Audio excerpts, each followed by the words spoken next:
Copper is the next gold. So గోల్డ్కి బదులుగా కాపర్ని కొనండి అని చాలా మంది ఇన్ఫ్లుయెన్సర్స్ చెప్తున్నారండి. ఒక్కసారి ఈ వీడియో చూసాక డిసైడ్ అవ్వండి. ఫస్ట్, గోల్డ్ మనకి ఇన్వెస్ట్మెంటే కాదండి, అది ఒక మెయిన్ సోర్స్ ఆఫ్ హెడ్జింగ్. అంటే ఎప్పుడైనా global and Indian equity markets బాగా పడినప్పుడు గోల్డ్ ప్రైజెస్ పెరుగుతాయి. ఎందుకంటే ఎఫ్ఐఐస్ బేర్ మార్కెట్లో ఈక్విటీ నుండి విత్డ్రా చేసి గోల్డ్లో ఇన్వెస్ట్ చేస్తారు, కాపర్లో కాదు. సెకండ్, వరల్డ్లో చాలా రిజర్వ్ బ్యాంక్స్ గోల్డ్ని ఎన్నో సెంచురీస్ నుంచి ఒక రిజర్వ్ అసెట్ లాగా యూజ్ చేస్తున్నారండి. ఎందుకంటే గోల్డ్ కాపర్ కంటే చాలా స్టేబుల్ అండ్ వాల్యుయబుల్.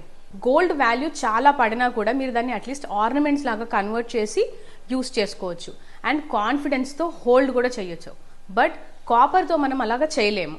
ఇంకా చాలా పాయింట్స్ ఉన్నాయండి, లైక్ కాపర్ కన్నా గోల్డ్ అవైలబిలిటీ మన ఎర్త్ మీద చాలా తక్కువ, సో వాల్యూ ఎక్కువ.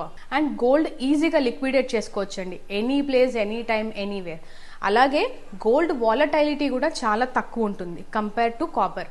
ఇలా గోల్డ్కి చాలా అడ్వాంటేజెస్ ఉన్నాయండి. ఫైనలీ చాలా మంది ఇన్ఫ్లుయెన్సర్స్ కాపర్స్ని ఈవీస్లో, డేటా సెంటర్స్లో, చిప్ సెట్స్లో వాడతారు అంటున్నారండి. అదేం కొత్త కాదు, ఎన్నో ఇయర్స్ నుంచి కూడా కాపర్ని వీటిలో వాడుతున్నారు.